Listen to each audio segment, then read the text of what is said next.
November 1943. 8th Air Force Station, Eastern England. The bomber group operations room did not look like a place where men were dying. The floor was clean, the plotting table orderly, and the mission boards were written in precise chalk lettering. The routine was deliberate. Crews were expected to see structure even when their missions lacked it. Major Robert Hale, Group Operations Officer, had flown B-17’s earlier in the war during stateside training commands before being reassigned to operational planning after a minor spinal injury during a takeoff accident in Kansas. He was not removed for incompetence, but because the Army Air Forces preferred experienced pilots in staff positions once physically limited. Hale understood how formations moved, how visibility narrowed under oxygen masks, and how quickly decisions had to be made when an engine fire warning light came on. He disliked speculation and required physical evidence before blaming crews. Captain Daniel Mercer, intelligence officer, had never piloted aircraft but had spent 1942 compiling loss reports in North Africa. He learned early that many reports were written to protect morale. His job now was to document facts without accusing men who could not defend themselves. He had a reputation for restraint. He avoided conclusions until testimony aligned with material damage. The group had completed a series of deep penetration daylight missions against German industrial areas in the Ruhr and Bremen sectors. The losses themselves were not unusual for 1943. What was unusual was where and when they occurred.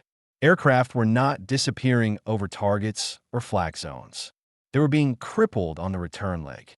The problem appeared gradually across four missions. Crews described stable withdrawal formations after target departure, then sudden engine fires beginning at the rear of individual aircraft.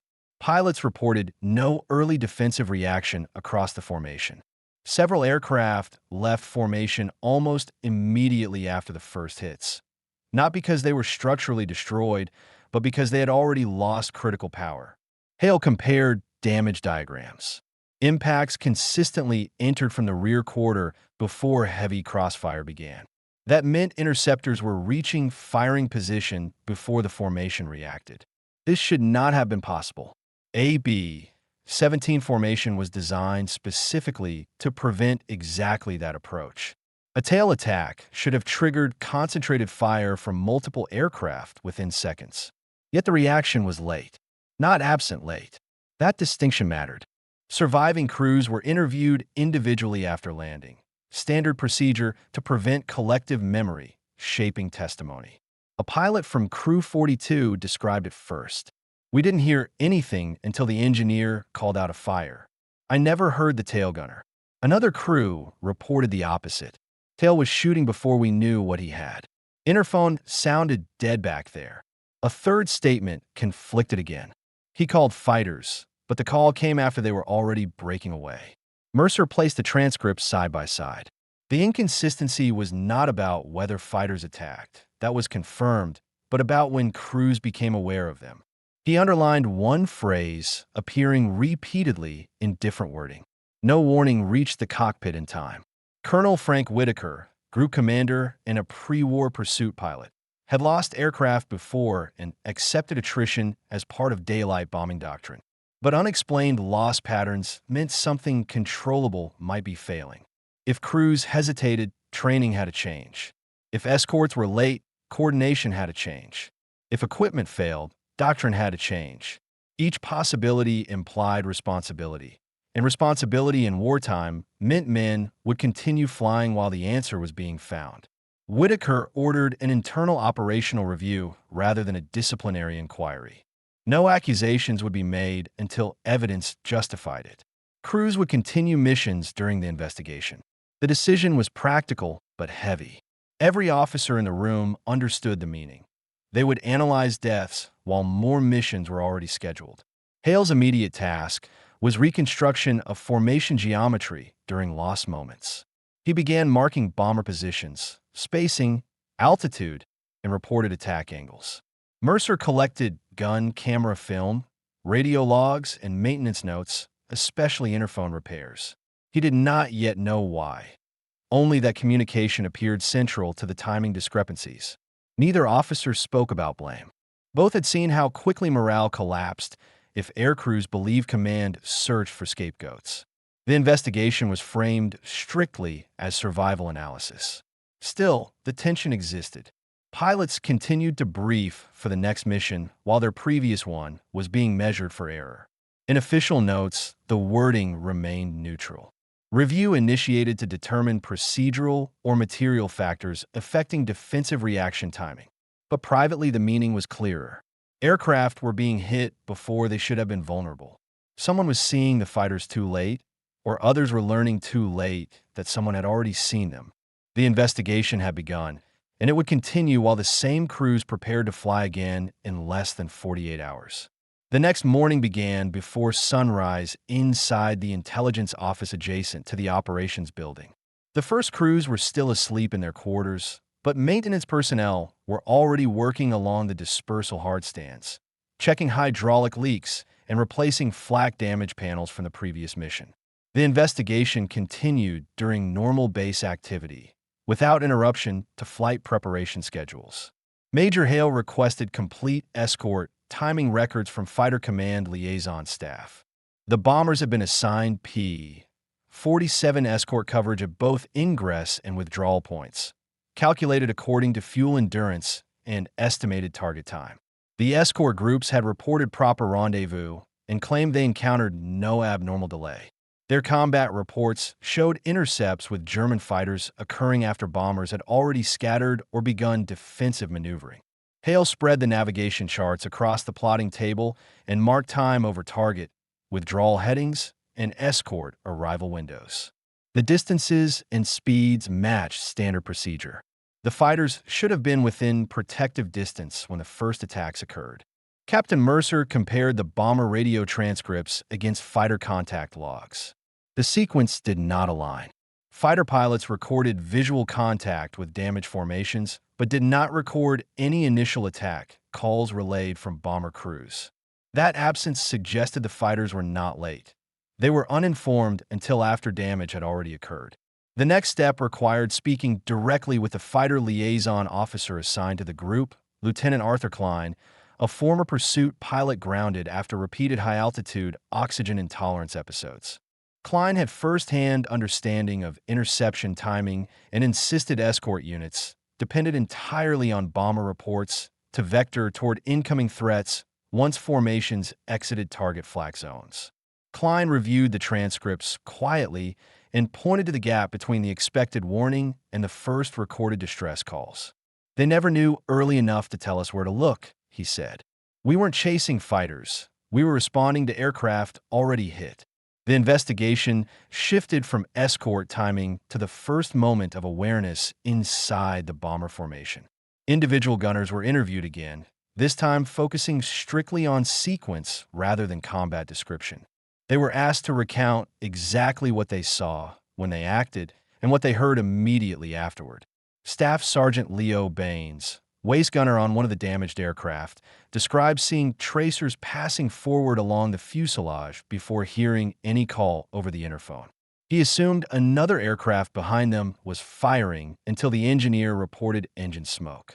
Tail gunner Corporal James Ridley stated he pressed the transmit switch repeatedly after sighting a fighter approaching directly behind at slightly lower altitude. He heard no reply, but assumed the pilot had acknowledged silently and opened fire immediately. He later learned no one in the aircraft heard his call.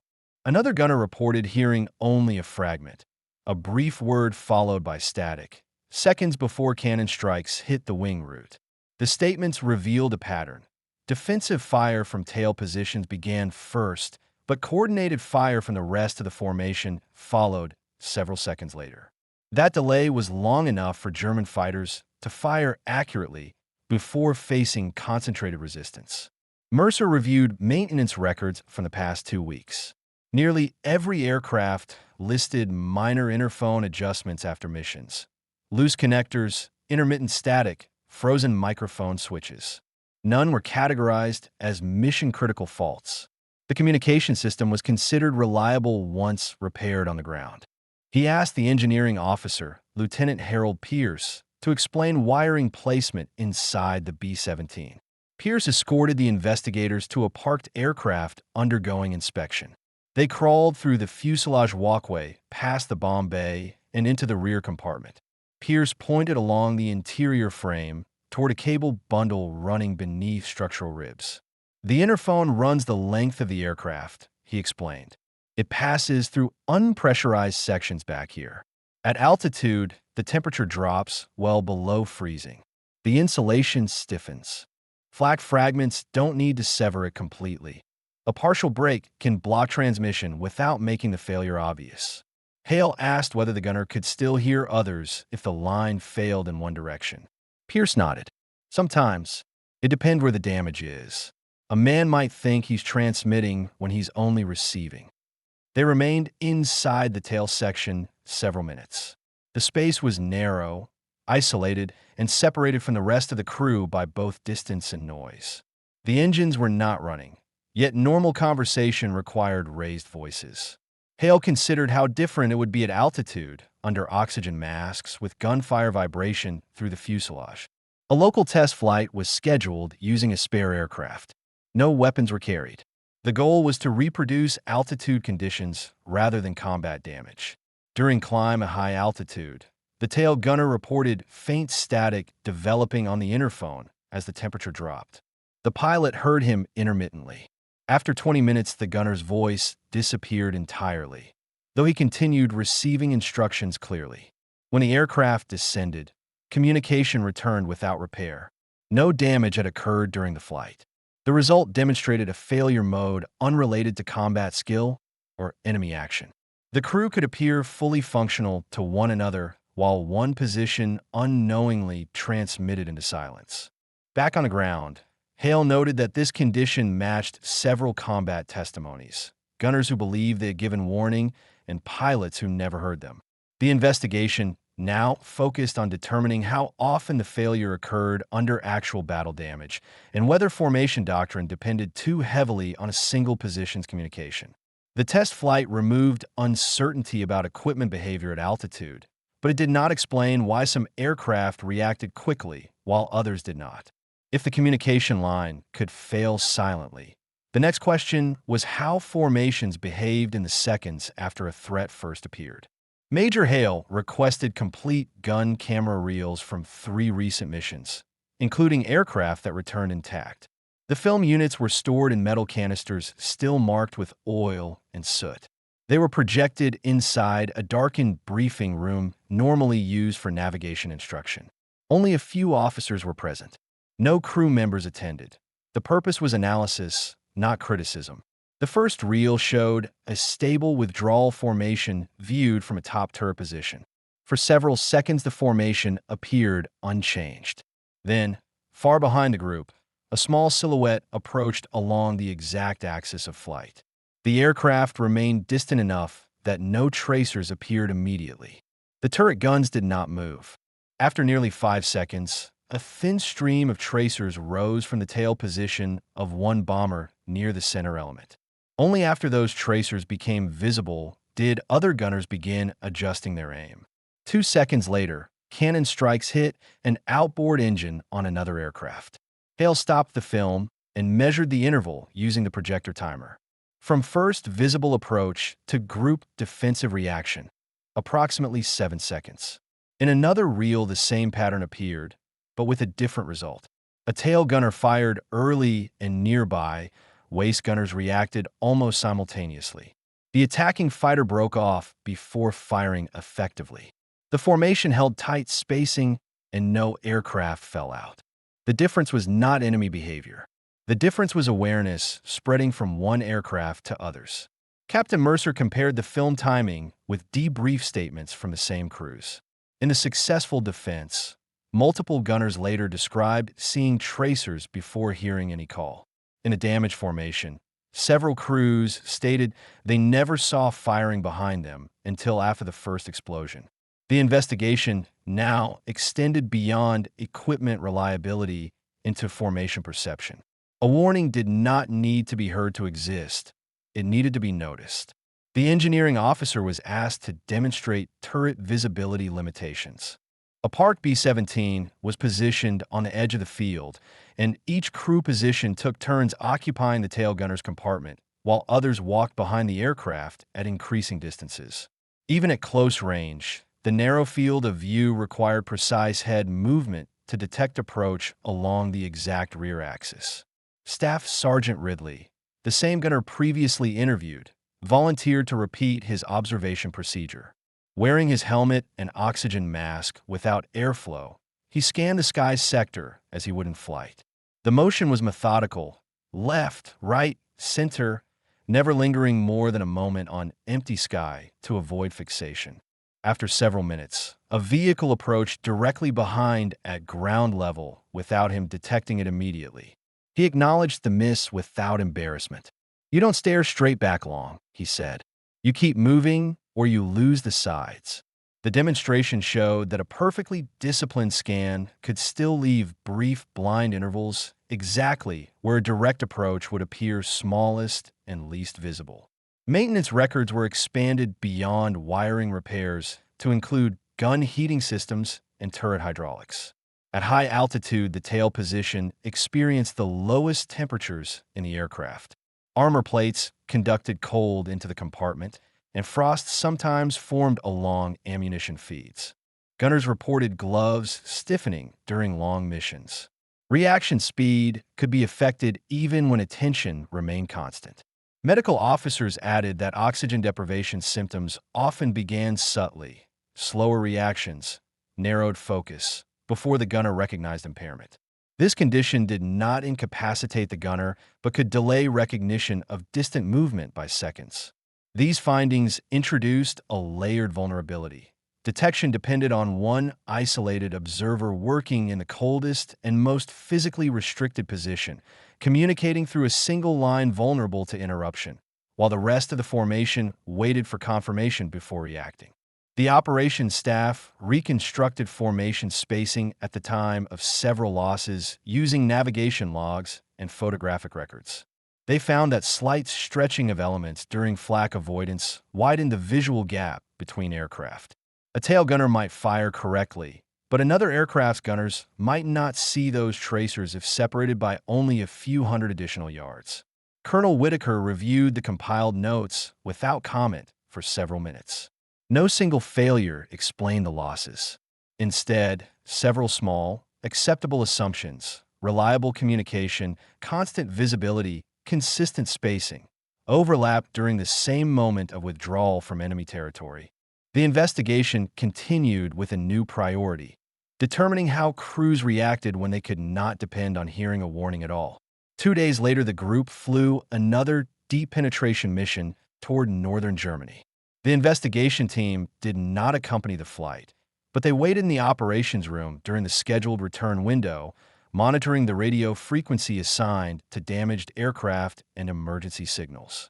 The atmosphere remained routine on the surface. Plotting clerks updated headings with steady hands while ground crews prepared refueling trucks along the perimeter track. The first returning formation crossed the English coast on time. The second arrived several minutes late and looser than standard spacing. One aircraft trailed noticeably behind the element, maintaining altitude but flying with reduced engine power. Its landing approach was stable, yet the tail section showed visible structural damage even from the ground. The crew was escorted directly to interrogation before medical checks, standard procedure when combat details were still fresh. The men removed their oxygen masks but kept flight gear on, condensation still forming on their jackets from rapid descent. The aircraft commander, First Lieutenant Paul Renshaw, reported that the formation had been attacked approximately 40 minutes after leaving the target area. He did not receive a warning before the first strike. The engineer called an engine fire almost simultaneously with the aircraft shuddering from impact. The tail gunner, Staff Sergeant Thomas Keegan, spoke slowly and without dramatics. He stated he sighted a single-engine fighter approaching directly behind at a shallow, closing speed. He transmitted a warning immediately and began firing controlled bursts at long range to force the attacker off alignment. He continued firing until his guns momentarily slowed, at which point he realized hydraulic pressure had partially dropped in the turret. He attempted to report the malfunction, but received no response. He believed the pilot had acknowledged the warning and maintained course deliberately. Only after landing did he learn no one had heard him. Maintenance inspection of the aircraft began within minutes. The tail compartment showed multiple penetrations through the rear fuselage skin. One cannon shell had passed through the structural frame near the inner phone cable channel. The wiring bundle was partially severed and burned along the insulation. The oxygen line running beside it was cut cleanly, later confirmed by medical officers as the cause of mild hypoxia symptoms Keegan experienced during the final minutes of the flight. Ammunition counters indicated significant rounds fired from the tail guns. Armorers traced impact marks on the aircraft's exterior and found fragments consistent with defensive firing before the first engine damage occurred. This meant the gunner had engaged early, before the rest of the crew reacted. Waist gunners from adjacent aircraft were interviewed separately. Both reported seeing tracer fire from Renshaw's aircraft before hearing any call over their own interphones. One opened fire purely in response to the visual cue and briefly saw a fighter break away below the formation. Neither heard a verbal warning identifying the direction of attack. The turret hydraulic system was examined next. Fluid viscosity measurements showed it had thickened at altitude temperature, reducing turret movement speed. The limitation did not prevent firing but restricted rapid tracking adjustments. The gunner had compensated by firing at longer distance rather than waiting for close engagement. That decision likely disrupted the attacking fighter's aim, but did not communicate the threat to the formation.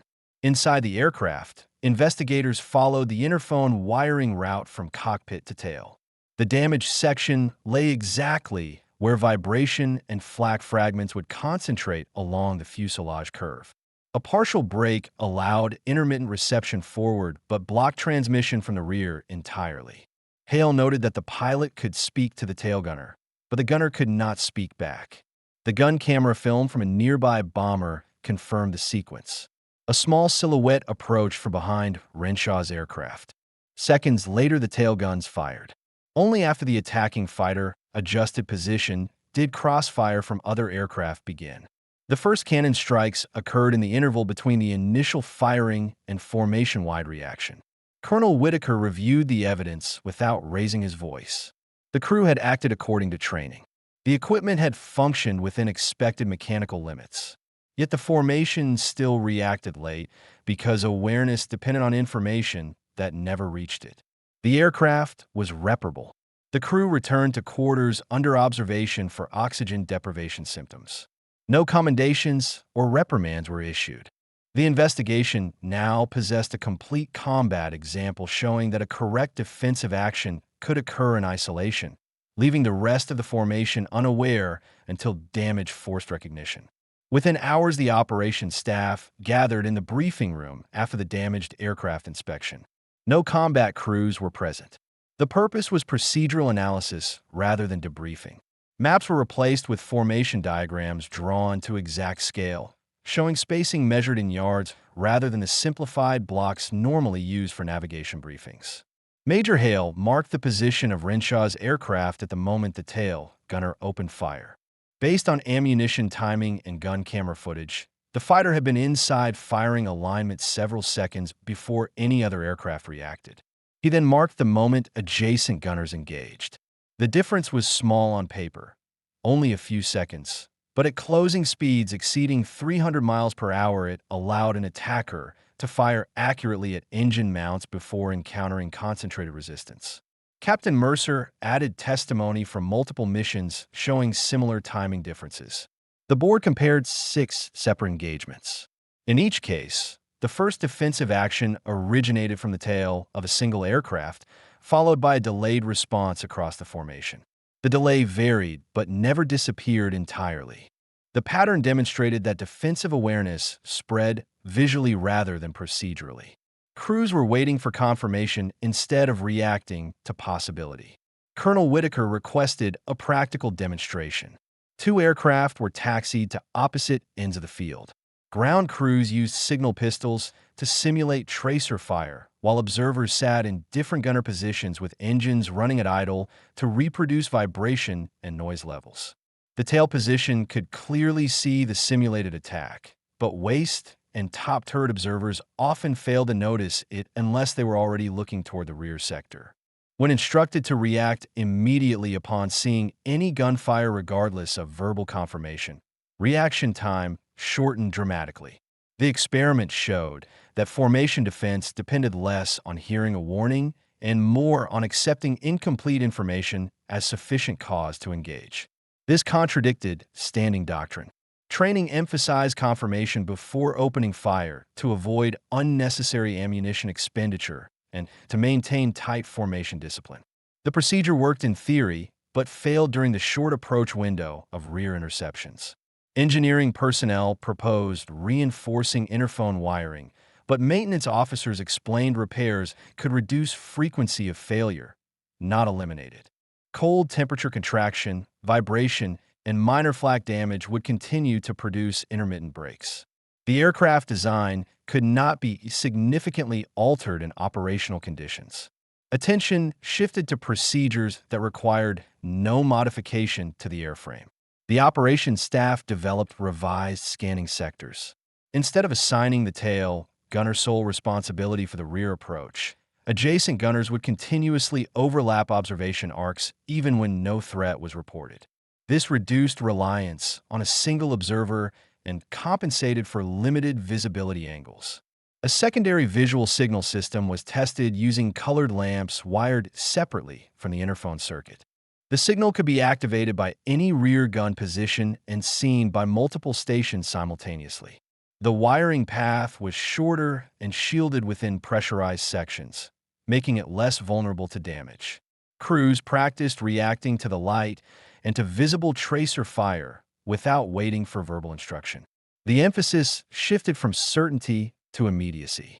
The next scheduled mission proceeded under unchanged combat conditions, except for the new procedures. Upon return, debriefings recorded earlier defensive fire across formations when fighters approached from behind. Several crews reported engaging before hearing any call. Fighter liaison officers confirmed interceptors encountered bombers already firing in coordinated patterns rather than isolated bursts. No claims of enemy destruction were emphasized in the reports. The relevant change was the absence of sudden engine losses at the initial moment of contact. Colonel Whitaker reviewed the results carefully before issuing a standing order adopting the procedures for all future missions within the group. The documentation described the change in neutral language, referring to distributed observation responsibility rather than equipment deficiency. The investigation moved from identifying cause to implementing survival adjustments while operations continued without pause. Winter weather settled over the station as missions continued into December. Frost remained on the dispersal perimeter through midday, and engines required extended warm-up before taxi. Operations tempo did not slow. Crews rotated through the same aircraft, often flying again within 48 hours. Reports from successive sorties accumulated on Major Hale's desk. They no longer described sudden engine fires without warning.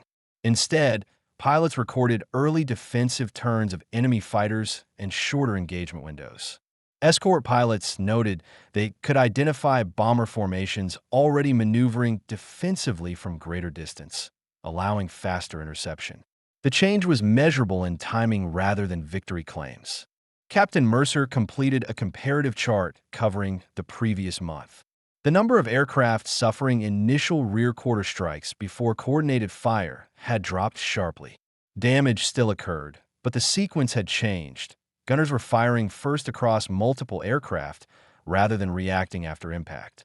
The investigation now required formal closure documentation.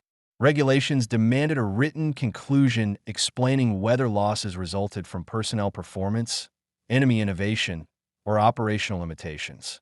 The wording carried consequence. Assigning fault to crews would alter training records and reputations. Attributing failure to equipment could affect production confidence. Describing it as combat inevitability would prevent correction elsewhere. Hale and Mercer drafted the report together late in the evening while flight crews prepared for the next day's briefing nearby. They chose precise language, procedural dependence on single-point communication under combat damage conditions. The document avoided identifying individual error because none had been proven. It also avoided condemning aircraft design, noting the aircraft functioned within its intended specification. Colonel Whitaker reviewed the draft silently. He removed any phrasing suggesting preventable deaths and replaced it with conditions not previously evaluated in sustained operations. The intent was not concealment, but stability. Other groups were still flying identical aircraft. Abrupt claims of flawed doctrine could create confusion, while no alternative system yet existed at higher command levels. The report was forwarded through command channels without announcement to the crews. Weeks later, replacement personnel arrived and received the revised defensive procedures as standard training. They never experienced the earlier uncertainty. Veteran crews noticed the difference. Defensive fire now began almost automatically across formations whenever rear tracers appeared, even if no voice confirmed direction.